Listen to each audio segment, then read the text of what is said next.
दिवाकर नमस्तुभ्यं प्रभाकर नमोऽस्तु ते।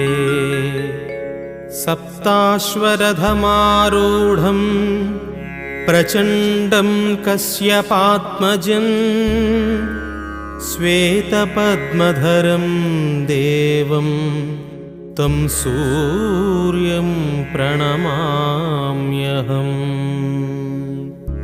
लोहितं रथमारूढं सर्वलोकपितामहं महापापहरं देवं तं सूर्यं प्रणमाम्यहम्।